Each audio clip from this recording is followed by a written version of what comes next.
नमस्कार, जय हिंद स्टडी भारत में आपका हार्दिक स्वागत है। तो आज हम करेंगे वीकली क्विज और वीकली वन लाइनर। तो ये करंट अफेयर का मोस्ट इम्पोर्टेंट पार्ट है।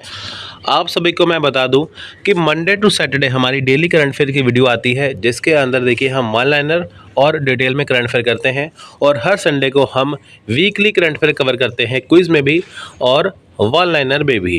तो ये आज की वीडियो 16 सितंबर 2024 से 21 सितंबर 2024 के बीच में जितनी भी घटनाएं हुई हैं, जितने भी करंट अफेयर्स हैं एक वीक के, एक हफ्ते के, तो उसमें पूरा हम डिस्कस करने वाले हैं।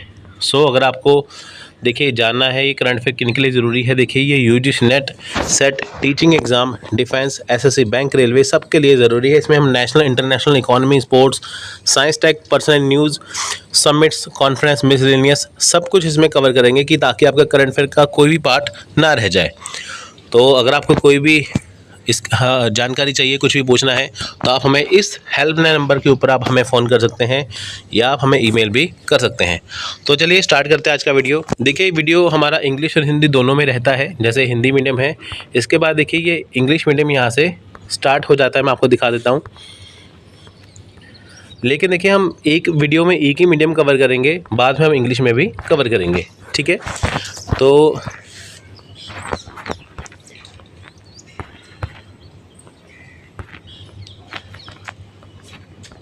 ये है देखिए इसके क्वेश्चन आंसर, ठीक है। इसके बाद हम इसके वन लाइनर कवर करेंगे। तो देखिए पहला क्वेश्चन है, किस म्यूचुअल फंड कंपनी ने नई लॉन्च की गई योजनाओं की एनएफओ अवधि के दौरान ऑटो स्विच सुविधा शुरू की गई? यानी कि वो कौन सी म्यूचुअल फंड कंपनी है जिसने एक एनएफओ अवधि, यानी कि एनएफओ अवधि के दौरान जो एक टाइम पीरियड है एनएफओ जिसे कहते हैं, उसमें एक ऑटो स्विच की सुविधा शुरू की है। वो कौन है? वो है एलआईसी म्यूचुअल फंड, ठीक है। आपको 4 ऑप्शन मिलेंगे, जो सही है आपको वो क्लिक करना है। जैसे यहाँ पे सही है ए वाला एलआईसी म्यूचुअल फंड, वो आपको मैंने बताया है। तो देखिए एलआईसी म्यूचुअल फंड ने क्या है, जो एनएफओ होती है ना, उसके दौरान एक नई फैसिलिटी पेशकश की है जो उनके निवेशक हैं उनके लिए। तो वो क्या है, देखिए जो निवेशक एलआईसी एमएफ ओवरनाइट फंड से नई स्कीम्स में स्विच करने की सुविधा प्रदान करेगी। यानी कि देखिए अगर आप एलआईसी में निवेशक हैं, अगर आपके पास कोई पुरानी पॉलिसी है वो मैच्योर होने वाली है, तो उसे आप उस पैसे को आप नए स्कीम में, एलआईसी की नई स्कीम में आप उसे करना चाहते हैं, इन्वेस्ट करना चाहते हैं, तो आप ऑटो स्विच की सुविधा है, तो आप उसमें डायरेक्टली उसे स्विच कर सकते हैं। जैसे आपने कोई पॉलिसी ली है, वो देखिए मैच्योर हो गई है, आपको पैसे मिलने वाले हैं, आप सोचते हैं कि नहीं इसे मैं नई स्कीम में जो है मैं निवेश कर देता हूँ इन पैसों को, तो आप उसे खुद से ऑटोमेटिकली उसे कर सकते हैं, ठीक है। तो ये उसको ट्रांसफ़र करने की अनुमति देता है, ठीक है, जिसे आप खुद भी कर सकते हैं बिना ऑफिस में जाए। नेक्स्ट देखिए, किस भारतीय सार्वजनिक उपक्रम को लगातार 6ठे वर्ष प्रतिष्ठित CII-GBC राष्ट्रीय ऊर्जा लीडर पुरस्कार 2024 से सम्मानित किया गया? तो वह है राष्ट्रीय इस्पात निगम लिमिटेड, यानी कि RINL। देखिए यहाँ पे लिखा है ना, ये लोगो बना हुआ है, राष्ट्रीय इस्पात निगम लिमिटेड, विशाखापट्टनम का है, ठीक है। तो इन्हें देखिए लगातार 6ठे वर्ष में, यानी कि लगातार जो हो गए हैं इनको 6 वर्ष हो गए हैं इनको देखिए राष्ट्रीय ऊर्जा लीडर का पुरस्कार मिला है। देखिए राष्ट्रीय इस्पात निगम लिमिटेड RINL को भारतीय उद्योग परिसंघ बिजनेस सेंटर द्वारा लगातार 6ठे वर्ष, देखें किसने किया है, भारतीय उद्योग परिसंघ, यानी कि जो इंडियन ट्रेड यूनियन है ना वो वाली, ग्रीन बिजनेस सेंटर द्वारा लगातार 6ठे वर्ष प्रतिष्ठित राष्ट्रीय ऊर्जा लीडर पुरस्कार से सम्मानित किया गया, ठीक है। तो देखिए नेक्स्ट क्वेश्चन है यहाँ पे, नई दिल्ली के भारत मंडपम में आयोजित 4वें अखिल भारतीय राजभाषा सम्मेलन का उद्घाटन किसने किया? वो है गृह मंत्री अमित शाह। क्योंकि जो केंद्रीय गृह मंत्री और सहकारिता मंत्री हैं अमित शाह, उन्होंने 14 सितंबर को नई दिल्ली में राजभाषा हीरक जयंती समारोह, कौन सा समारोह था?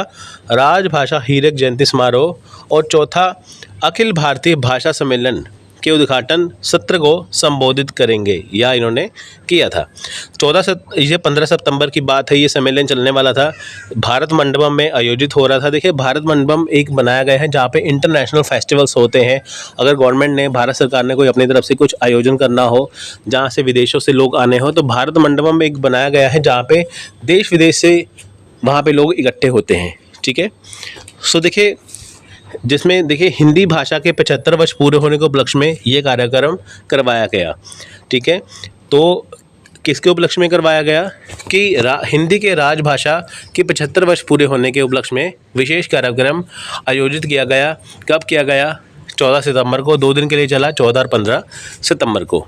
ठीक है, ये कौन सा सम्मेलन था? अखिल भारतीय राजभाषा सम्मेलन। किसने किया? गृह मंत्री अमित शाह ने।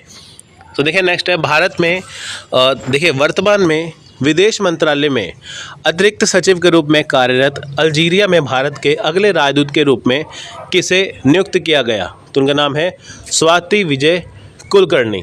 यानी कि देखिए जो वर्तमान है उसमें देखिए विदेश मंत्रालय, हमारा जो विदेश मंत्रालय है उसमें देखिए अतिरिक्त सचिव के रूप में जो कार्यरत है, यानी कि देखिए जो हमारे देश में जो विदेश मंत्रालय है तो उनमें एक जो सचिव है अतिरिक्त सचिव के रूप में अल्जीरिया में अगला राजदूत बनाया गया स्वाति विजय कुलकर्णी को। सीधी सी बात है, देखिए अल्जीरिया में भारत का नया राजदूत कौन है?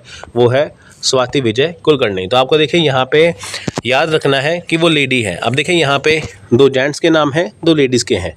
तो आपको देखना है कि जो थोड़ा बड़ा सा नाम है उनको यहाँ पे राजदूत के रूप में नियुक्त किया गया अल्जीरिया में। सो देखिए नेक्स्ट क्वेश्चन यहाँ पे है, 18 सितंबर 2024 से शुरू होने वाले दूसरे 5 साल के कार्यकाल के लिए central depository service India CDSL के प्रबंध निर्देशक और मुख्य कार्यकारी अधिकारी के रूप में किसे फिर से नियुक्त किया गया? तो वो है नेहल वोरा को। देखिए इन्हें 2024 से 2029 के लिए फिर से नियुक्त किया गया है। अब देखिए जो CDCL है, सेंट्रल डिपॉजिटरी सर्विस इंडिया, तो इसमें इनको नए निदेशक और मुख्य कार्यकारी के रूप में फिर से नियुक्त किया गया। यानी कि पहले भी यही थे और फिर से यही हैं। 2019 से 24 के बीच में यही थे, अब 2024 से 29 के बीच में भी यही हैं। ठीक है, सो नेक्स्ट क्वेश्चन देखिए यहाँ पे है, अंडमान और निकोबार द्वीप समूह में पोर्ट ब्लेयर का नया नाम क्या है, जो कभी चोल साम्राज्य का एक नौसैनिक अड्डा था और जहाँ नेताजी सुभाष चंद्र बोस ने पहली बार तिरंगा फहराया था? देखिए सिंपल सी बात है कि अंडमान निकोबार का नाम बदल दिया गया है, तो नया नाम क्या है? श्री विजयपुरम। ठीक है, देखिए भारत सरकार ने अंडमान निकोबार की जो राजधानी है पोर्ट ब्लेयर, उसका नाम श्री विजयपुरम रख दिया है। क्यों रखा है? देखिए नाम परिवर्तन करने की घोषणा किसने की है? अमित शाह ने। क्यों की है? देखिए यहाँ पे जो अंडमान निकोबार के जो स्वाधीनता संग्राम था, तो उनको सम्मानित करने के लिए, यानी कि जिन्होंने उसमें पार्टिसिपेट किया था, जिन्होंने अपनी शहीदी दी थी, जो स्वाधीनता संग्राम हुआ था अंडमान निकोबार में, उनको देखो सम्मानित करने के लिए पोर्ट ब्लेयर का नाम जो बदल दिया गया। पोर्ट ब्लेयर जो नाम था अंग्रेजों द्वारा दिया गया था, तो जहाँ पे देखिए स्वतंत्रता का संग्राम हुआ, तो जिसको ध्यान में रखते हुए इन्होंने नाम करके श्री विजयपुरम कर दिया। ये कभी देखिए चोल साम्राज्य के अधीन था, ये उनका नौसैनिक अड्डा था। तो देखिए ये फैसला प्रधानमंत्री नरेंद्र मोदी के गुलामी के प्रतीकों से देश को मुक्त करने का संकल्प के तहत लिया गया। ठीक है, पोर्ट ब्लेयर का नाम नया क्या है? श्री विजयपुरम। क्यों रखा गया? कि ताकि वहाँ पे देखिए स्वाधीनता संग्राम हुआ था, स्वतंत्रता संग्राम हुआ था, उनको सम्मानित करने के लिए ये नाम रखा गया। किसने देखिए सुझाव दिया? नरेंद्र मोदी जी ने। और किसने चेंज किया? ये चेंज किया केंद्रीय मंत्री अमित शाह जी ने। सो देखिए नेक्स्ट क्वेश्चन है, हिंदी दिवस कब मनाया जाता है? तो देखिए वो है 14 सितंबर। देखिए भारत में 14 सितंबर को हिंदी दिवस मनाया जाता है, जो हिंदी भाषा के प्रचार प्रसार और उसकी महत्ता को बढ़ाने का दिन है। देखिए 14 सितंबर को दिन चुना गया है हिंदी दिवस का, क्योंकि देखिए भारत का जो हिंदी भाषा उसका प्रचार प्रसार जो है उसका महत्ता है, उसकी जो महत्ता है उसको बढ़ाने का दिन इसे माना गया है। इस दिन का देखिए उद्देश्य क्या है? इस दिन का उद्देश्य हिंदी को अंतर्राष्ट्रीय स्तर पर प्रमोट करना है, युवाओं को हिंदी के साहित्य, सांस्कृतिक परंपराओं से जोड़ना और मातृभाषा के प्रति गर्व बढ़ाना है।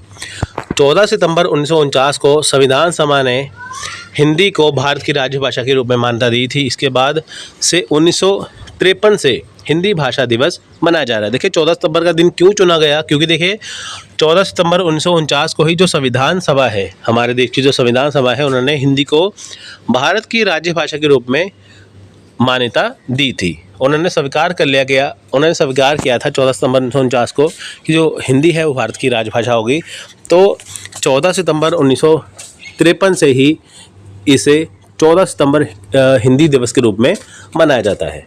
ठीक है, सो नेक्स्ट देखिए क्वेश्चन है यहाँ पे, डिजिटल और AI प्रौद्योगिकियों को आगे बढ़ाने के लिए सितंबर 2024 में ऑफिशियल्स इंटेलिजेंस और 3 फेस्टिवल कहाँ आयोजित किया गया। इनकी देखो जो डिजिटल है और एआई है, इनकी आर्टिफिशियल इंटेलिजेंस है, उसको आगे बढ़ाने के लिए 2 सितंबर 2024 में एक फेस्टिवल आयोजन किया गया। वो कहाँ किया गया? वो किया गया दुबई में। ठीक है, तो दुबई में इसे किया गया। देखिए इसके दौरान क्या था, 10 पूर्व योग्य वैश्विक स्टार्टअप ने अपने विचार प्रस्तुत किए। देखिए जो योग्य हैं, है ना, जो नए स्टार्टअप है जिन्होंने इस टेक्नोलॉजी को अपना के नया काम शुरू करना है, तो उन्होंने अपने विचार प्रस्तुत किए, जिसमें मोमेंट, नेटल, आरबी, ठीक है, इन्होंने इसमें क्वालिफाई किया। तो आपको इस तरह भी याद रखना है, ये वाला दुबई वाला बस। देखिए यहाँ पे एक्सप्लेनेशन यहाँ पे दी गई है, आप इसे खुद से भी पढ़ सकते हैं। अगर मैं वीकली करंट अफेयर में ये पढ़ता रहूँगा तो वीडियो बहुत ज़्यादा लंबा हो जाएगा, लेकिन जहाँ ज़रूरत पड़ी मैं उसे पढ़ूंगा ज़रूर, आपको समझाऊंगा।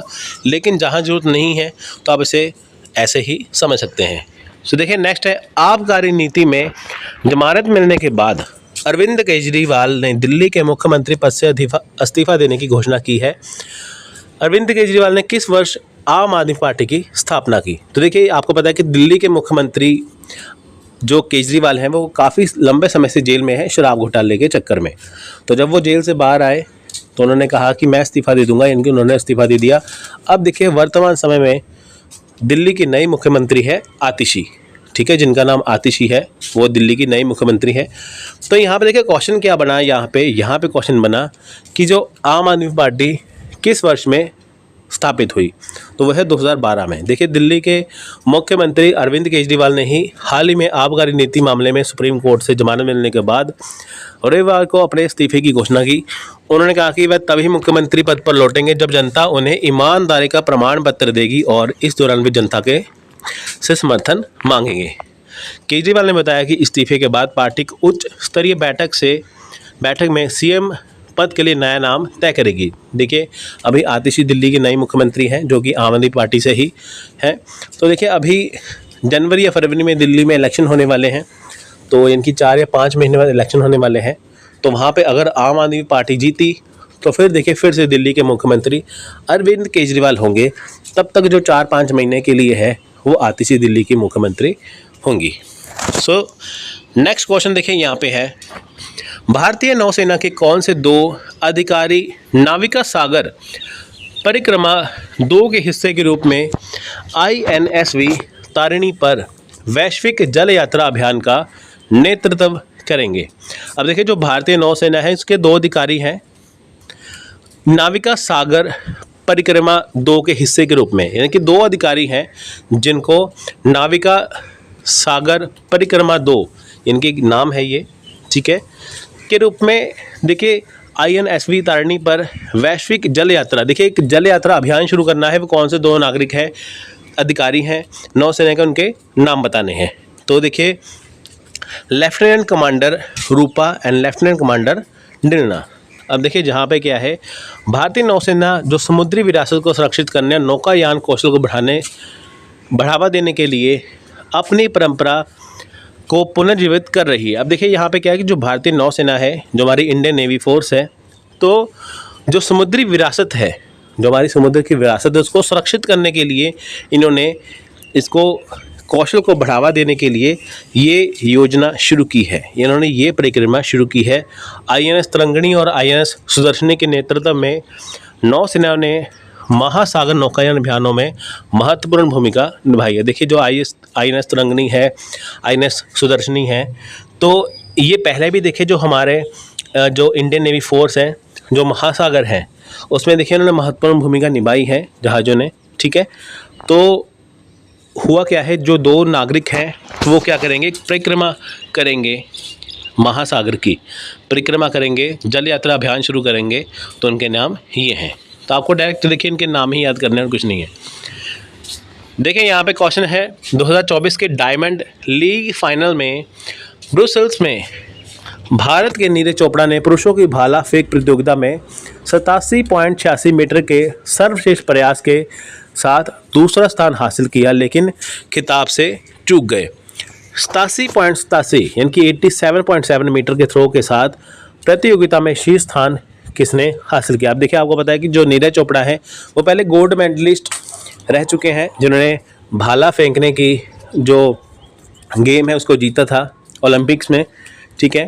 तो अब देखिए 87.86 इनका मीटर का इन्होंने भाला फेंका था, 87.86, लेकिन सिर्फ 1 पॉइंट ज़्यादा किसने इनसे आगे फेंक दिया भाला, तो वो आ गया फर्स्ट।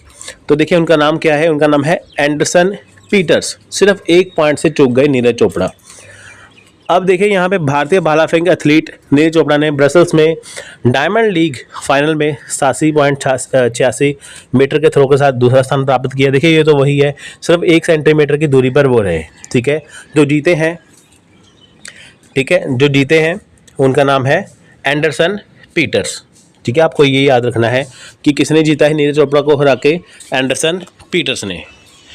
सो देखिए नेक्स्ट है बायोटेक इनोवेशन और बायो मैन्युफैक्चरिंग में भारत की क्षमता को उजागर करते हुए ग्लोबल बायो इंडिया 2024 का चौथा संस्करण कहाँ सफलतापूर्ण संपन्न हुआ, वो है नई दिल्ली में। अब देखिए यहाँ पे बायोटेक इनोवेशन है, बायोटेक मैन्युफैक्चरिंग है, तो उसमें क्या है, भारत की जो क्षमता है उसको उजागर किया, यानी कि ग्लोबल बायो इंडिया को उजागर किया। कहाँ पे इसका चौथा संस्करण हुआ, नई दिल्ली में, ठीक है। ये हुआ 12 से 14 सितंबर के में हुआ, दिल्ली में प्रगति मैदान में सफल हुआ, ठीक है।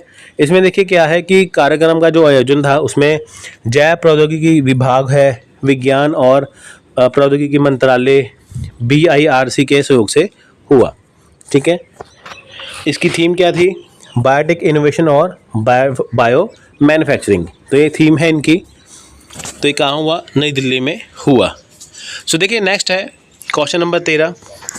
2024 के हॉकी इंडिया सीनियर पुरुष इंटर डिपार्टमेंट चैंपियनशिप में dash railway sports promotion board RSPB के खिलाफ एक रोमांचक शूट आउट के बाद विजयी हुआ, ठीक है। वो है पेट्रोलियम खेल प्रोत्साहन बोर्ड, ठीक है। तो उनका नाम है पेट्रोलियम खेल प्रोत्साहन बोर्ड। 2024 का देखिए हॉकी सीनियर पुरुष इंटर डिपार्टमेंट चैंपियनशिप था, ठीक है। तो किसके खिलाफ था, वो है पेट्रोलियम खेल प्रोत्साहन बोर्ड के खिलाफ एक रोमांचक शूट आउट विजय हुआ, ठीक है। सो देखिए नेक्स्ट है डेनमार्क की आगामी शुल्ज को हराकर बेल्जियम बैडमिंटन टूर्नामेंट का खिताब किसने जीता, जिससे उनका पहला अंतर्राष्ट्रीय खिताब भी हासिल हुआ। तो देखिए डेनमार्क की जो अमाली शुल्ज है उनको हरा दिया, बेल्जियम बैडमिंटन ने टूर्नामेंट का खिताब जीता है, ठीक है। तो वो कौन है, अनमोल खरब। तो देखिए यहाँ पे क्या है कि पहले जो जीत चुकी थी अमाली शुल्ज, तो अब देखिए अब किन्होंने जीता है वो पहला खिताब, अंतर्राष्ट्रीय खिताब, वो है अनमोल खरब ने। देखिए भारत की 17 वर्षीय बैडमिंटन खिलाड़ी अनमोल खरब ने बेल्जियम अंतर्राष्ट्रीय बैडमिंटन टूर्नामेंट, अब देखिए ये बैडमिंटन टूर्नामेंट कहाँ पे हो रहा है, बेल्जियम में, ठीक है। किसने जीता है, अनमोल खरब ने। किसको हराया है, अमाली शुल्ज को। देखिए 3 क्वेश्चन यहाँ पे ही बन गए। अंतर्राष्ट्रीय बैडमिंटन टूर्नामेंट के महिला एकल कप में पहला अंतर्राष्ट्रीय खिताब जीता उन्होंने, फाइनल में डेनमार्क की अमाली शुल्ज। अब देखिए अमाली शुल्ज कहाँ की है, डेनमार्क की। बैडमिंटन कहाँ पे हो रहा है, अंतर्राष्ट्रीय बैडमिंटन टूर्नामेंट बेल्जियम में। जीता किसने है, अनमोल खरब ने, जो कि भारतीय हैं, ठीक है। इन्होंने जो मुकाबला है वो 24-22, 12-21, 21-10 से हराया। ये 59 मिनट का मैच था, तो इसमें क्वालिफाई राउंड हुआ, तो जिसमें क्या है, अनमोल खरब जीत गई। तो देखिए नेक्स्ट है विश्व ओजोन दिवस कब मनाया जाता है, वर्ल्ड ओजोन डे कब मनाया जाता है, 16 सितंबर को। देखिए हर साल 16 सितंबर को विश्व ओजोन दिवस मनाया जाता है, जिसका मुख्य उद्देश्य क्या है, ओजोन परत की सुरक्षा के लिए जागरूकता बढ़ाना। ओजोन परत देखिए पृथ्वी की जो वायुमंडल है उसमें स्थित होती है, जो सूर्य से आने वाले पराबैंगनी किरणों से हमारी रक्षा करती है। अब देखिए अगर डायरेक्ट सूर्य की रोशनी हमारे ऊपर आए तो बहुत सारी बीमारियां लग सकती हैं, लेकिन ये क्या है, एक फिल्टर का काम करती है ओजोन परत। आप देख सकते हैं यहाँ पे पिक्चर में आप देखिए, यहाँ पे धरती बनी है, उसके ऊपर एक देखिए छाता, एक कंबल टाइप यहाँ पे बना हुआ है, एक छतरी टाइप बनी हुई है ओजोन परत, जो कि फिल्टर होके हमारे जो सूर्य की किरणें आती है ना, जो फिल्टर होके हमारे तक पहुँचती है। अगर इसमें देखिए छेद हो जाए या कुछ हो जाए तो हमें बहुत ज़्यादा नुकसान हो सकता है। देखिए जैसे जैसे पोल्यूशन बढ़ रहा है तो उससे ओजोन परत क्या है, पतली होती जा रही है। देखिए विश्व रोगी सुरक्षा दिवस कब मनाया जाता है? अब देखिए बहुत सारे दिवस आते हैं तो आपको सारे याद रखने हैं। तो वो है विश्व रोगी सुरक्षा दिवस है 17 सितंबर को, ठीक है। ये WHO ने देखिए 2019 में संकल्प WHO 7.2.6 के तहत स्थापित किया था। इसका मुख्य उद्देश्य क्या है? रोगी सुरक्षा को बढ़ावा देना और जागरूकता फैलाना। 2024 की टीम जिसकी थीम क्या थी? रोगी सुरक्षा के लिए निदान में सुधार, जो कि सटीक और समयबद्ध निदान की भूमिका को बढ़ाती है या महत्व देती है, ठीक है। देखिए यह थीम निदान में होने वाली त्रुटियों जैसे गलत, छूटा हुआ या देर से निदान के स्वास्थ्य प्रणालियों पर पड़ने वाले प्रभाव को उजागर करती है। देखिए जैसे कोई रोगी है, देर से उपचार मिले या किसी कारण से ना मिले, है ना, तो उसको नुकसान हो जाता है। तो उसको बचाने के लिए, उसके प्रति जागरूकता के लिए विश्व रोगी सुरक्षा दिवस मनाया गया 17 सितंबर को। तो देखिए नेक्स्ट है यहाँ पे 76वें वार्षिक प्राइम टाइम MVM 76वें वार्षिक प्राइम टाइम एमी अवार्ड्स में उत्कृष्ट कॉमेडी सीरीज का एमी किस टीवी शो ने जीता? तो वो है हैक्स ने। देखिए नेक्स्ट क्वेश्चन है, हाल ही में लॉन्च हुई भारत की पहली नमो भारत रैपिड रेल भारत के किन 2 शहरों को जोड़ती है? देखिए एक नई लॉन्च हुई है रेल, जो भारत की पहली नमो भारत रैपिड रेल है, तो वो किन 2 शहरों के बीच में जुड़ती है? अहमदाबाद और भुज के बीच में। देखिए भारत की पहली वंदे मेट्रो सेवा का नाम बदलकर नमो भारतीय रैपिड रेल कर दिया गया है। देखिए जो भारत की पहली वंदे मेट्रो रेल सेवा थी ना, उसका नाम बदला गया, नमो भारतीय रैपिड रेल किया गया। प्रधानमंत्री नरेंद्र मोदी ने 16 सितंबर को भुज से अहमदाबाद के बीच में चलने वाली इस सेवा का वर्चुअल शुभारंभ किया। इस ट्रेन का उद्घाटन भुज रेलवे स्टेशन से हुआ, जबकि PM अहमदाबाद में उपस्थित थे। देखिए PM कहाँ पे थे? अहमदाबाद में, और ये उद्घाटन कहाँ से हुआ? भुज रेलवे स्टेशन से हुआ। यह रैपिड रेल देखिए अहमदाबाद भुज के बीच 9 स्टेशनों पर रुकेगी और 360 किलोमीटर की दूरी 5 घंटे 45 मिनट में तय करेगी। ट्रेन की अधिकतम गति देखिए कितनी है? 110 किलोमीटर प्रति घंटा होगी और इसकी सेवा 18 सितंबर से शुरू होगी। तो देखिए नई टाइम है, जो नई ट्रेन है भारत की पहली नमो भारत रैपिड रेल, वो अहमदाबाद और भुज के बीच में चलेगी, ठीक है। 5 घंटे 45 मिनट में समय तय करेगी, 360 किलोमीटर का, 110 किलोमीटर प्रति घंटा ये चलेगी, ठीक है। पहली जो वंदे भारत मेट्रो सेवा है उसका नाम बदल के क्या किया है? नमो भारत रैपिड रेल किया है। देखिए ये ट्रेन का फोटो यहाँ पे देख सकते हैं, जैसे मेट्रो ट्रेन है ना वैसे ही ये ट्रेन है। सो देखिए यहाँ पे 2024 में South Indian international movie award SIIMA में भारतीय सर्वश्रेष्ठ अभिनेत्री का पुरस्कार किस भारतीय अभिनेत्री ने जीता? देखिए 2024 में सीमा अवार्ड किसने जीता सर्वश्रेष्ठ अभिनेत्री का? तो वो है ऐश्वर्या राय बच्चन ने। देखिए ये भी मद्रास यानी कि चेन्नई से बिलोंग करती हैं, ठीक है। देखिए ऐश्वर्या राय को दक्षिणी भारतीय अंतर्राष्ट्रीय फिल्म पुरस्कार 2024 में फिल्म पोनियन सेल्वन 2 के लिए सर्वश्रेष्ठ अभिनेत्री का क्रिटिक्स अवार्ड दिया गया, ठीक है। अब देखिए यहाँ पे क्या है, आपको पता है कि जो ऐश्वर्या राय है वो बॉलीवुड अभिनेत्री हैं, लेकिन वो चेन्नई से बिलोंग करती हैं। लेकिन देखिए उन्होंने एक फिल्म साइन की थी जिसका नाम है पोनियन सेल्वन। अब देखिए इसके 2 पार्ट है, PS1 यानी कि पोनियन सेल्वन 1 और 2। उनको अवार्ड मिला है पोनियन सेल्वन 2 के लिए। ऑप्शन में अगर आपको पूछे तो आपको पोनियन सेल्वन 1 भी बताएगा, लेकिन ये पोनियन सेल्वन 2 की बात है, ठीक है। तो इस फिल्म के लिए इन्हें क्या है, एक पुरस्कार दिया गया सीमा, जिसमें उन्हें सर्वश्रेष्ठ अभिनेत्री इनकी बेस्ट एक्ट्रेस का अवार्ड मिला। तो देखिए इन्होंने इसमें मणि रत्नम जो है डायरेक्टर है, मणि रत्नम, इन्होंने निर्देशित किया है, फिल्म को निर्देशक हैं। तो फिल्म में इन्होंने दोहरी भूमिका निभाई है। पुरस्कार समारोह में देखिए ऐश्वर्या के साथ उनकी बेटी आराध्या बच्चन भी उपस्थित थी। अवार्ड मिलने के बाद ऐश्वर्या ने अपनी विनिंग स्पीच दी, जो सोशल मीडिया पर वायरल हो रही है। सिंपल सी बात है कि सीमा अवार्ड सर्वश्रेष्ठ अभिनेत्री 2024 किसे दिया गया? ऐश्वर्या राय बच्चन को। किस फिल्म के लिए दिया गया? PS2 पोनियन सेल्वन 2। सो देखिए नेक्स्ट क्वेश्चन है, भारत में हर साल इंजीनियर्स डे किसकी जयंती के रूप में मनाया जाता है? देखिए इंजीनियर्स डे मनाया जाता है किसकी जयंती के रूप में? M विश्वेश्वरैया के रूप में की जयंती के रूप में मनाया जाता है। देखिए जैसे 5 सितंबर होता है ना, सर्वपल्ली राधाकृष्णन जी के जन्म दिवस के रूप में टीचर्स डे मनाया जाता है, तो ऐसे देखिए इंजीनियर्स डे मनाया जाता है एम विश्वेश्वरैया की जयंती के रूप में। ठीक है, तो देखिए भारत 15 सितंबर को राष्ट्रीय इंजीनियर डे दिवस मना रहा है। जो देश के पहले इंजीनियर भारत रत्न मोक्ष गुंडम विश्वेश्वरैया, देखिए एम विश्वेश्वरैया, एम का मतलब है मोक्ष मुंडम विश्वेश्वरैया की जयंती पर मनाया जाता है। 15 सितंबर को 2024 को मनाया गया। इनकी हर साल 15 सितंबर को मनाया जाता है। 1968 से भारत सरकार ने इस दिन को इंजीनियर्स डे के रूप में घोषित किया है।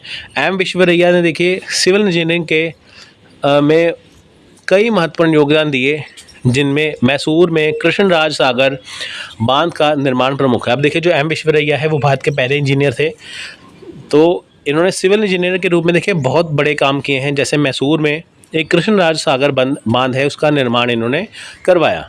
ठीक है, जो कि प्रमुख माना जाता है।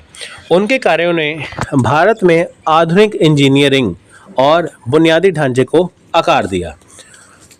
तो आप इनकी फ़ोटो यहाँ पे देख सकते हैं। देखिए नेक्स्ट क्वेश्चन है, सशस्त्र सीमा बल यानी कि एसएसबी के महानिदेशक के रूप में किसे नियुक्त किया गया? तो उनका नाम है अमृत मोहन प्रसाद। ये इनकी देखिए फ़ोटो है यहाँ पे। देखिए वरिष्ठ आईपीएस अधिकारी अमृत मोहन प्रसाद को सशस्त्र सीमा बल यानी कि एसएसबी का नया महानिदेशक नियुक्त किया गया। ओडिशा कैडर के 1999 बैच के अधिकारी, ठीक है, या जिसे कहते हैं हम 99 बैच के अधिकारी प्रसाद वर्तमान में केंद्रीय रिजर्व पुलिस बल यानी कि सीआरपीएफ के विशेष महानिदेशक के रूप में कार्यरत हैं। अब देखिए जैसे आप वर्तमान समय में देखिए कहाँ पे ये जो सीआरपीएफ फोर्स होती है ना, केंद्रीय रिजर्व पुलिस बल, उसके ये महानिदेशक के हैं। ठीक है, अब इन्हें क्या है एसएसबी के रूप में यानी कि सशस्त्र सीमा बल का महानिदेशक बनाया गया। अभी वर्तमान समय में सीआरपीएफ के महानिदेशक हैं, फिर इन्हें वहाँ से प्रमोट करके एसएसबी सशस्त्र सीमा बल का महानिदेशक बनाया गया। अब देखिए इसमें क्या है कि जो इनका कार्यकाल है वो 31 अगस्त 2025 तक रहेगा, जिस दिन वह सेवानिवृत्त होंगे। देखिए जो रिटायरमेंट जिनकी होने वाली होती है उनका रैंक बढ़ा दिया जाता है। ठीक है, जैसे 4-5 महीने, 8 महीने, 1 साल बचा हो, जिनकी रिटायरमेंट नज़दीक हो तो उनको क्या किया जाता है, उनको प्रमोट कर दिया जाता है, उनको प्रमोशन दे दिया जाता है। ठीक है, सो नेक्स्ट देखिए हाल के चुनाव में 94.65% वोट के साथ अल्जीरिया के राष्ट्रपति के रूप में किसे दोबारा चुना गया? इनकी जो देखिए अल्जीरिया के नए राष्ट्रपति कौन बने, वो है अब्देल मजीद तोबेने। देखिए अल्जीरिया में अभी हाल ही में राष्ट्रपति चुनाव हुए हैं, जिसमें मौजूदा राष्ट्रपति अब्देल मजीद तोबेन को भारी बहुमत के साथ फिर से राष्ट्रपति चुना गया। इनकी पहले भी यही थे, फिर से इन्हें चुन लिया गया।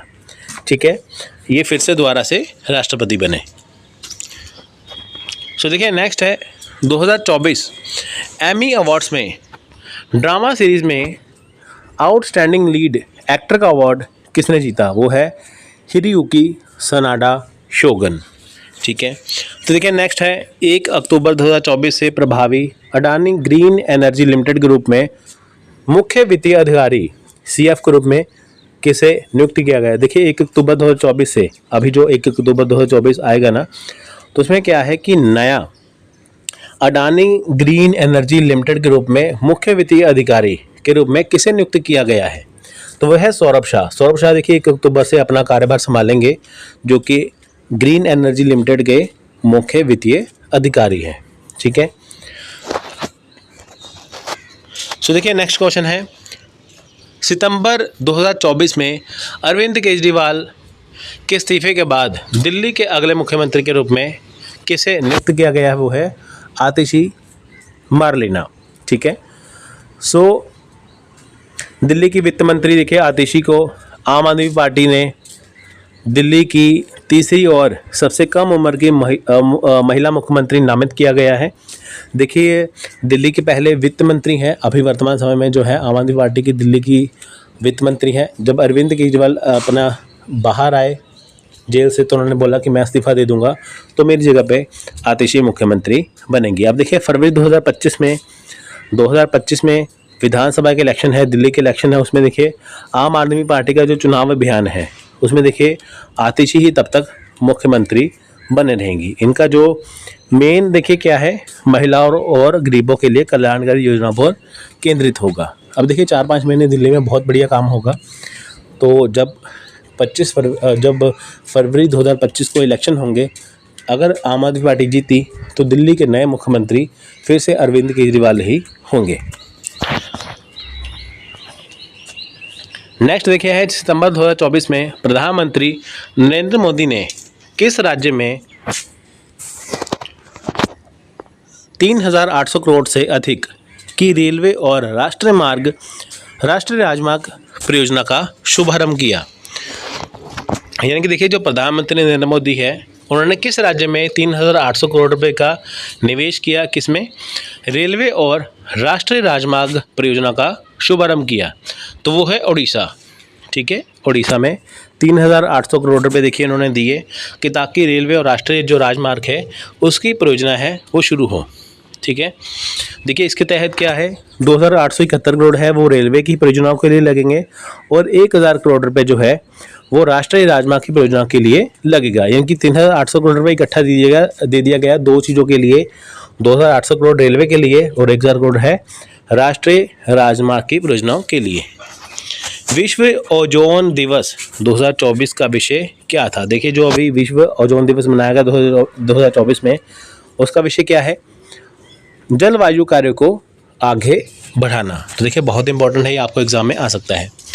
राष्ट्रीय एल्युमिनियम निगम नेल्को के अध्यक्ष और प्रबंध निदेशक के रूप में किसे नियुक्त किया गया? तो उनका नाम है विजेंद्र प्रताप सिंह।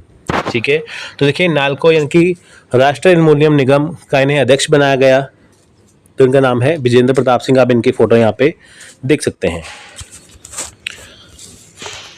सो देखिए नेक्स्ट है यहाँ पे, भारत ने किस टीम को हराकर पुरुष एशियाई चैंपियंस ट्रॉफी 5वीं बार जीती, जो एक रिकॉर्ड है। देखिए भारत ने किस टीम को हराया है, जो पुरुष एशियाई चैंपियन जो है उन किस टीम को हराया है, तो जो ट्रॉफी वो 5वीं बार जीती है, तो वो है चीन। ठीक है, देखिए भारतीय जो पुरुष हॉकी टीम है उन्होंने मंगलवार को चीन को 1-0 से हराकर एशियाई चैंपियंस ट्रॉफी का खिताब बरकरार रखा है। यानी कि 5वीं बार जीती है, चीन को उन्होंने हरा दिया है। पिछले 5 साल से या 5वीं बार भारत ही जीता है, इन्होंने चीन को इस बार हराया है। ठीक है, अब देखिए नेक्स्ट क्वेश्चन यहाँ पे है, आईसीसी अंतर्राष्ट्रीय विकास अंपायर पैनल में नामित होने वाली पहली पाकिस्तानी महिला कौन है, जिससे वह अंतर्राष्ट्रीय महिला क्रिकेट में अंपायरिंग करने के लिए योग्य हो गई हैं? देखिए आईसीसी जो अंतर्राष्ट्रीय विकास अंपायर पैनल है उसमें नामित होने वाली वो कौन सी पाकिस्तानी महिला है जिन्होंने अंतर्राष्ट्रीय महिला क्रिकेट में अंपायर करने के लिए योग्य है, वो है सलीमा इम्तियाज़। अब देखिए यहाँ पे क्या है कि जो अंतर्राष्ट्रीय पैनल बनता है क्रिकेटर का, जिसमें क्या है कि जो एक अंपायर का पैनल होता है उसके लिए कुछ योग्यता होती है। वो पाकिस्तान की कौन सी महिला है जो अब योग्य हो गई हैं, वो है सलीमा इम्तियाज़। देखिए जो पाकिस्तानी क्रिकेट बोर्ड है पीसीबी ने सलीमा इम्तियाज़ को अंतर्राष्ट्रीय क्रिकेट परिषद के अंतर्राष्ट्रीय विकास पैनल में नामित किया है। देखिए हर देश से जो अंपायर पैनल होता है ना उसमें अंपायर जाते हैं, तो पाकिस्तान ने अपनी तरफ से इसे इस बार सलीमा इम्तियाज़ को रेकमेंड किया है जो कि इस पैनल का हिस्सा होंगी। ठीक है, सो देखिए नेक्स्ट क्वेश्चन यहाँ पे है, कौन सी खेल हस्ती जो 2 बार ओलंपिक पदक विजेता और एक समुद्री इंजीनियर की बेटी है? इनकी वो कौन सी खेल हस्ती है जो कि 2 बार ओलंपिक पदक विजेता है और एक समुद्री इंजीनियर की बेटी है, को हाल ही में बंदरगाह नौवहन जल मार्ग मंत्रालय का ब्रांड एम्बेसडर नियुक्त किया गया? उनका नाम है मनु भाकर। ठीक है, तो ये देखिए 2 बार ओलंपिक पदक विजेता रह चुकी हैं। देखिए भारत के जो बंदरगाह हैं जहाज रानी और जल मार्ग मंत्रालय MOPSW ने 2 बार देखिए ओलंपिक पदक जीतने वाले निशानेबाज मनु भाकर को ब्रांड एम्बेसडर नियुक्त किया है। ठीक है। आप इनका देखिए नाम आपको पता ही है, मनु भाकर जो पहले 2 बार भी ओलंपिक पदक विजेता रह चुके हैं, इनकी फ़ोटो है यहाँ पे। देखिए भाकर जो हाल ही में पेरिस में आयोजित ग्रीष्मकालीन ओलंपिक में पदक जीती है, एक मरीन इंजीनियर की बेटी है। इनकी मरीन इंजीनियर जो समुद्र में जो समुद्री इंजीनियर है ना, मरीन होता है समुद्र, तो उनकी बेटी है। इस नियुक्ति की घोषणा के बाद MOPSW के केंद्रीय मंत्री सर्बानंद सोनोवाल ने कहा है कि यह भारत के समुद्री क्षेत्र और देश के लिए गर्व का क्षण है। देखिए नेक्स्ट क्वेश्चन यहाँ पे है, नई दिल्ली में आयोजित 2nd COP9 ब्यूरो और 3rd फंड अप्रूवल कमेटी की बैठकों सहित प्रमुख डोपिंग विरोधी बैठकों की अध्यक्षता किसने की थी? तो उनका नाम है मनसुख मंडाविया ने। दिल्ली में देखिए एक आयोजन हुआ है, दूसरा आयोजन है 2nd COP9 ब्यूरो और 3rd अप्रूवल कमेटी, इनकी बैठक हुई है। तो इसकी अध्यक्षता किसने की है? मनसुख मंडाविया ने। ये इनकी फोटो है, आप यहाँ पे देख सकते हैं। ठीक है, जो केंद्रीय खेल मंत्री हैं मनसुख मंडाविया, इन्होंने मंगलवार को देखिए दिल्ली में एक बैठक की है CP9 ब्यूरो की दूसरी और खेल में डोपिंग के खिलाफ यूनेस्को अंतर्राष्ट्रीय सम्मेलन के तहत कोष की अनुमोदन समिति की तीसरी औपचारिक बैठक की अध्यक्षता की। देखिए इसमें खेल मंत्री रक्षा खड़से भी उपस्थित थे, खेल मंत्री भी थे, और देखिए केंद्रीय खेल मंत्री मनसुख मंडाविया भी थे जिन्होंने इसकी अध्यक्षता की। तो बैठक का देखिए मुख्य उद्देश्य क्या है? उसका मुख्य उद्देश्य था खेल में अखंडता, निष्पक्षता, समावेशित को बढ़ावा देते हुए डोपिंग के खिलाफ वैश्विक सहयोग को प्रोत्साहित करना था। देखिए डोपिंग क्या होती है, जैसे खेलों में होता है ना, कई बार नशा करके जाते हैं खिलाड़ी खेलने के लिए, है ना, तो वो होती है डोपिंग। तो डोपिंग को कम करना, डोपिंग को हटा देना, ठीक है, इसके लिए यहाँ पे बैठक की गई। तो सिंपल सी बात है, आपको यहाँ पे याद रखना है कि बैठक हुई, इसका जो उसकी अध्यक्षता किसने की? मनसुख मंडाविया ने। देखिए बहुत कम क्वेश्चन आएगा आपके एग्जाम में।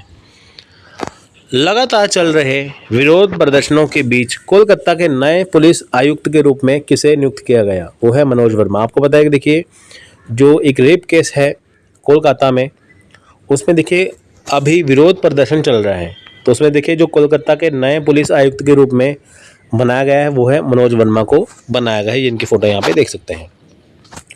अमेजन इंडिया के नए कंट्री मैनेजर के रूप में किसे नियुक्त किया गया? जो अमेजन इंडिया है, आपको पता है कि जो जेफ बेजोस हैं वो अमेजन के मालिक हैं, ठीक है, जो अमेरिका में है।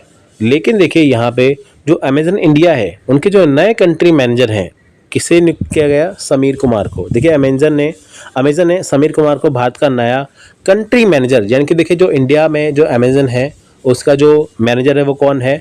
वो है समीर कुमार, यानी नियुक्त किया गया। वो मौजूदा कंट्री मैनेजर मनीष तिवारी की जगह लेंगे। अभी वर्तमान में कौन है? मनीष तिवारी। अब नए कौन है? समीर कुमार। 1 अक्टूबर से भारत के परिचालन संबंधी जिम्मेदारियां संभालेंगे। कंपनी ने नेतृत्व में बदलाव की जानकारी देते हुए कहा कि मनीष तिवारी के इस्तीफे के बाद यह फैसला लिया गया है। तिवारी अमेजन के बाहर नए अवसरों की तलाश में हैं और इस बदलाव के दौरान समीर कुमार उनके साथ मिलकर काम कर रहे हैं, ठीक है। तो आप यहाँ पे देख सकते हैं कि नए जो अमेजन इंडिया के कंट्री मैनेजर समीर कुमार। सो देखिए नेक्स्ट है LCA तेजस फ्लीट और विशिष्ट फ्लाइंग बुलेट्स स्क्वाड्रन में शामिल होने वाली पहली महिला लड़ाकू पायलट कौन है? उनका नाम है स्क्वाड्रन लीडर मोहना सिंह, ठीक है। तो ये क्या है? LCA तेजस फ्लीट और विशिष्ट फ्लाइंग बुलेट्स, तो इसमें शामिल हुई हैं, इनका नाम है स्क्वाड्रन लीडर मोहना सिंह। देखिए नेक्स्ट क्वेश्चन यहाँ पे है 36। जम्मू और कश्मीर विधानसभा चुनाव 2024 से पहले मुख्य निर्वाचन अधिकारी CEO जम्मू और कश्मीर द्वारा शुरू किए गए अभियान का नाम क्या है? देखिए जम्मू कश्मीर में विधानसभा चुनाव है 2024 में, उससे पहले क्या है? नए मुख्य निर्वाचन अधिकारी है CEO, इनके मुख्य निर्वाचन अधिकारी जो है जम्मू कश्मीर द्वारा शुरू किए अभियान का नाम क्या है? उनका नाम है मतदाता शपथ। आपको देखिए पता है कि जो मुख्य चुनाव अधिकारी हैं जम्मू कश्मीर विधानसभा चुनाव से पहले मतदाता शपथ अभियान की शुरुआत की गई। देखिए जम्मू कश्मीर में विधानसभा चुनाव होंगे तो वहाँ पे एक अभियान शुरू किया गया है जिसका नाम है मतदाता शपथ, ठीक है। यह अभियान देखिए स्वीप यानी कि व्यवस्थित मतदाता शिक्षा और चुनावी भागीदारी के तहत चलाया जा रहा है, जो 18 सितंबर 2024 से शुरू होने वाले चुनावों के मतदाता शिक्षा और भागीदारी को प्रोत्साहित करेगा। इस अभियान का उद्देश्य जम्मू कश्मीर के नागरिकों और आगामी विधानसभा चुनाव में सक्रिय भागीदारी के रूप में प्रेरित करना है। देखिए यहाँ पे आपको पता है कि जम्मू कश्मीर में चुनाव होगा, मतदाता चुनाव होगा, तो देखिए उसको बढ़ावा देने के लिए क्या है, भागीदारी को प्रोत्साहित करने के लिए क्या है, एक लोगो, एक नया देखिए यहाँ पे अभियान शुरू किया गया मतदाता शपथ का। नेक्स्ट क्वेश्चन देखें यहाँ पे है 15 सितंबर 2024 से प्रभावी होने वाले जॉर्डन के नए प्रधानमंत्री के रूप में किसे नियुक्त किया गया। यानी कि देखिए जॉर्डन के नए प्रधानमंत्री बने हैं जो कि 15 सितंबर से बने हैं, उनका नाम है जफर हसन। ये 56 वर्षीय हैं, ठीक है, जो पहले योजना मंत्री और राजा के चीफ ऑफ स्टाफ रह चुके हैं। आपको बस इतना ही याद रखना है। सितंबर 2024 में आयोजित वर्ल्ड फूड इंडिया 2024 इवेंट के दौरान आयोजित पाक कला प्रतियोगिता का नाम क्या है। देखिए सितंबर 2024 में क्या है, एक वर्ल्ड फूड 2024 इंडिया 2024 का आयोजन हुआ है, इवेंट हुआ है, तो उस कला का नाम क्या है, स्वाद सूत्र, ठीक है, स्वाद सूत्र उसका नाम है। नेक्स्ट क्वेश्चन देखिए यहाँ पे है भारतीय अंतरिक्ष स्टेशन BAS किस इसरो मिशन के हिस्से के रूप में विकसित किया जा रहा है। देखिए जो भारतीय अंतरिक्ष स्टेशन है BAS, वो इसरो का एक देखिए मिशन है, इसरो का एक मिशन है, तो उसके लिए एक नया स्टेशन बनाया गया है भारतीय अंतरिक्ष स्टेशन यानी कि BAS। वो किसके लिए बनाया गया है, वो है गगनयान कार्यक्रम के लिए बनाया गया। देखिए प्रधानमंत्री नरेंद्र मोदी की अध्यक्षता में केंद्रीय मंत्रिमंडल ने भारत के अंतरिक्ष महत्वाकांक्षाओं को विस्तार देने हेतु गगनयान कार्यक्रम के तहत भारतीय अंतरिक्ष स्टेशन के पहले मॉड्यूल के विकास को मंजूरी दी है। देखिए इस निर्णय का लक्ष्य क्या है, 2035 तक का भारत का अपना अंतरिक्ष स्टेशन स्थापित करना है, 2040 तक मानव युक्त चंद्र मिशन का मार्ग प्रशस्त करना है। संशोधित गगनयान कार्यक्रम में 2028 तक 8 मिशन पूरे करने का लक्ष्य है। देखिए जो है इसका लक्ष्य क्या है, मेन क्यों बनाया जा रहा है कि ताकि 2035 तक है भारत का अपना अंतरिक्ष स्टेशन हो, ठीक है, तो इसके लिए बनाया गया है। नेक्स्ट है इंटरनेशनल कार्डियोलॉजी के लिए अंतर्राष्ट्रीय दिवस, ये है इंटरनेशनल कार्डियोलॉजी के लिए अंतर्राष्ट्रीय दिवस कब मनाया जा रहा है, वो है 16 सितंबर को, ठीक है। इंटरनेशनल कार्डियोलॉजी के रूप में देखिए दिवस का उद्देश्य है हृदय की देखभाल में प्रगति को प्रदर्शन करना, तो ये दिवस कब मनाया गया, 16 सितंबर को। नेक्स्ट देखिए है 41 क्वेश्चन, वलूरी अजय बाबू ने राष्ट्रीय मंडल चैंपियनशिप में स्वर्ण पदक जीता है। यह आयोजन कहाँ हुआ, ये हुआ सूबा फिजी में, ठीक है। वलूरी अजय बाबू ने देखिए राष्ट्रमंडल जो चैंपियनशिप है उसमें स्वर्ण पदक गोल्ड मेडल जीता है। ये आयोजन सूबा फिजी में हुआ। देखिए भारतीय भारोत्तोलक वलूरी अजय बाबू ने फिजी के सूबा में आयोजित राष्ट्रमंडल चैंपियनशिप में पुरुषों के 81 किलोग्राम जूनियर और सीनियर दोनों वर्ग में स्वर्ण पदक जीता। देखिए जूनियर और सीनियर दोनों में ही इन्होंने जीता है, ठीक है। केवल 19 वर्ष की उम्र में बाबू ने 326 किलोग्राम का संयुक्त भार उठाया, जिसमें 147 किलोग्राम स्नैच और 179 किलोग्राम क्लीन एंड जर्क शामिल है। तो सिंपल सी बात है कि जो वलूरी अजय बाबू है उन्होंने स्वर्ण पदक जीता है, ठीक है, 2 वर्गों में जीता है, जूनियर और सीनियर में। तो वो कहाँ पे हुई है, वो है सूबा फिजी में। सिंपल सी बात ये भी पूछ सकते हैं कि सूबा फिजी में एक आयोजन हुआ है राष्ट्रमंडल चैंपियनशिप का, उसमें किसने 2 वर्गों में जूनियर और सीनियर में स्वर्ण पदक जीता है, उनका नाम है वलूरी अजय बाबू, ठीक है। क्वेश्चन घुमा के आपसे पूछ सकते हैं, इंपॉर्टेंट क्वेश्चन है।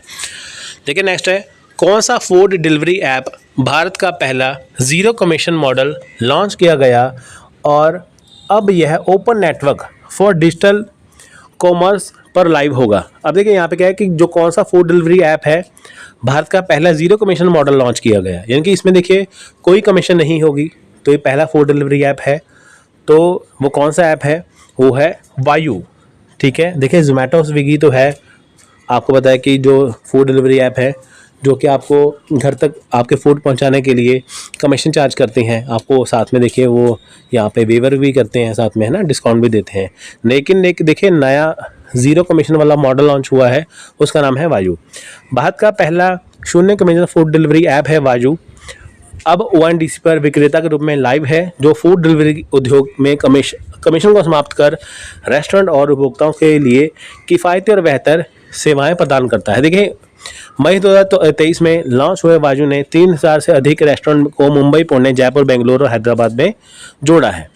देखिए यहाँ पे क्या है, जब भी जोमेटो और स्विगी या कोई भी ऐसी फूड डिलीवरी ऐप किसी रेस्टोरेंट से जुड़ती हैं तो वो अपनी कमीशन रखती है। आप देखेंगे जोमेटो स्विगी में कई बार क्या होता है कि जैसे जो रेस्टोरेंट है उनके मेन्यू में रेट अलग होता है, लेकिन जोमेटो स्विगी में रेट अलग होता है क्योंकि उसमें उनकी कमीशन ऐड होती है ना। तो ये जो वायु नई ऐप है, जो आपका रेस्टोरेंट है जिसमें सेम मेन्यू कार्ड में प्राइस है वही सेम आपको मिलेगा, तो उसमें ज़ीरो कमीशन है, तो वो लॉन्च हुआ है वायु। देखिए रिकी पॉन्टिंग को आईपीएल 2025 से किस आईपीएल टीम के लिए मुख्य कोच नियुक्त किया गया। देखिए रिकी पॉन्टिंग जो आपको पता है कि ऑस्ट्रेलिया के कैप्टन रह चुके हैं, ऑस्ट्रेलिया टीम के, क्रिकेट टीम के, जिन्होंने वर्ल्ड कप भी जीते हैं। तो देखिए उनको एक आईपीएल टीम है, हमारे इंडिया के जो आईपीएल होते हैं ना मैच, उसमें टीम है, तो उनका मुख्य कोच नियुक्त किया गया है। वो कौन सी टीम है? वो है पंजाब किंग्स। ठीक है, पंजाब किंग्स 11 जो टीम है। नेक्स्ट देखिए पैसा बाजार ने किस बैंक के साथ मिलकर पैसा सेव क्रेडिट कार्ड लॉन्च किया है? तो वो है येस बैंक के साथ। देखिए पैसा बाजार एक वेबसाइट है जिन्होंने येस बैंक के साथ मिलकर पैसा सेव क्रेडिट कार्ड को लॉन्च किया है। देखिए नेक्स्ट क्वेश्चन है यहाँ पे, भारतीय मुक्केबाज निखत जरीन को किस राज्य की पुलिस में उप पुलिस अधीक्षक डीएसपी के रूप में नियुक्त किया गया? देखिए यहाँ पे क्या है कि भारतीय जो मुक्केबाज है निखत जरीन को किस राज्य का डीएसपी बनाया गया है? वो है तेलंगाना का। आप देखिए जो होते हैं ना स्पोर्ट्समैन होते हैं, उनको जल्दी पुलिस की नौकरी मिल जाती है, डीएसपी की नौकरी मिलती है ना। जैसे हरभजन सिंह हैं भारतीय क्रिकेटर, वो जालंधर के डीएसपी हैं, है ना। तो ऐसे देखिए क्रिकेटर हो या कोई भी ऐसा स्पोर्ट्स पर्सन हो जो कि बिल्कुल फिट हो, योग्यता रखता हो, पुलिस की जो पुलिस का जो पोस्ट होती है उसकी योग्यता रखता हो, तो उसको पुलिस की नौकरी मिल जाती है। देखिए नेक्स्ट क्वेश्चन है, नेपाल में संविधान दिवस किस तारीख को मनाया जाता है? 19 सितंबर को। देखिए नेपाल में हर साल 19 सितंबर को संविधान दिवस मनाया जाता है, जो 2015 में संघीय गणराज्य बनने की वर्षगांठ है। आपको पता है कि देखिए जो नेपाल में पहले देखिए शुरू से ही राजा का राज था, राजतंत्र था, लेकिन बाद में देखिए वहाँ पे लोकतंत्र आया, है ना, वोटें हुई। तो 2015 से अब तक क्या है, यहाँ पे संविधान दिवस मनाया जाता है 19 सितंबर को। 2015 देखिए यह 2015 के संविधान को अपनाने का प्रतीक है, यानी कि नेपाल में 2015 को संविधान को अपनाया गया, तो उसको याद रखने के लिए संविधान दिवस मनाया जाता है। पहले लोकतंत्र, देखिए यहाँ पे क्या है कि पहले लोकतंत्र की कोशिश 1948, 1951, 1962 में असफल रही, लेकिन 1990 में संसद और न्यायपालिका की स्थापना के बाद उम्मीद जगी। यानी कि देखिए नेपाल में शुरू से ही बोला जा रहा है कि वहाँ पे लोकतंत्र आए, संविधान आए, लेकिन वो असफल रहा। 1948 में भी असफल रहा, 51, 62 में असफल रहा, लेकिन जब 1990 में नेपाल में संसद बनी, न्यायपालिका बनी, उसके बाद उम्मीद जगी कि जल्द ही नेपाल को उसका संविधान मिलेगा, जो कि 2015 में मिला। ठीक है, संविधान दिवस नेपाल में 19 सितंबर को मनाया गया। आप मेरे को कमेंट बॉक्स में लिख के बताइए कि जो भारत का संविधान दिवस है वो कब मनाया जाता है। ठीक है, सो देखिए नेक्स्ट क्वेश्चन यहाँ पे है 47 क्वेश्चन, उत्तर प्रदेश हॉकी के खिलाफ रोमांचक फाइनल के बाद किस टीम ने 14वीं हॉकी इंडिया जूनियर पुरुष राष्ट्रीय चैंपियनशिप जीती? देखिए उत्तर प्रदेश हॉकी के खिलाफ देखिए एक मैच हुआ था, तो उसमें किस टीम ने 14वीं हॉकी जूनियर पुरुष राष्ट्रीय चैंपियनशिप जीती? वो है पंजाब हॉकी ने। ठीक है, सो नेक्स्ट क्वेश्चन है, देखिए अखिल भारतीय फुटबॉल महासंघ AIFF ने भारतीय महिला फुटबॉल टीम के नए मुख्य कोच के रूप में नियुक्त किया है, जो कि पूर्व अंतर्राष्ट्रीय खिलाड़ी चौबा देवी के की पद लेंगे। तो वो है संतोष कश्यप। देखिए जो अखिल भारतीय फुटबॉल महासंघ है AIFF ने संतोष कश्यप को देखिए राष्ट्रीय सीनियर जो महिला टीम है उनका नया मुख्य कोच नियुक्त किया गया है। तो जो पहले कोच थी चाओआ देवी, उसकी जगह पे ये नए कोच बने हैं। देखिए और उनका पहला बड़ा टास्क 17 से 30 अक्टूबर तक नेपाल के काठमांडू में होने वाले सैफ महिला चैंपियनशिप होगा। यानी कि देखिए 17 से 30 अक्टूबर के बीच में देखिए नेपाल के काठमांडू में एक आयोजन हो रहा है, एक चैंपियनशिप हो रही है, तो उसे ये संभालेंगे। इनका पहला टास्क ये है। इस चैंपियनशिप की तैयारी के लिए 29 सदस्यीय टीम 20 सितंबर से गोवा में प्रशिक्षण लेंगी। ठीक है, तो ये थे देखिए वीकली यहाँ पे क्वेश्चन आंसर जो आपको मैंने यहाँ पे करवा दिए हैं। अब बारी है यहाँ पे वन लाइनर की। देखिए वन लाइनर के लिए आपको मैं अलग से वीडियो बना के दूंगा, क्योंकि देखिए अगर मैं इस वीडियो में ही कवर करूँगा तो वीडियो बहुत ज़्यादा लंबा हो जाएगा। ठीक है, हाल ही में देखिए वीडियो बहुत ज़्यादा लंबा हो चुका है, तो अब मैं अगली वीडियो में आपको इसके वन लाइनर बताऊँगा। तो अभी तक जो हमने क्वेश्चन आंसर किए हैं तो इसका ही वन लाइनर आपको मैं यहाँ पर बताऊँगा। ठीक है, तो मिलते हैं अगली वीडियो में। तब तक के लिए do subscribe study Bharat YouTube channel and press the bell icon for daily notification. So take care. जय हिंद।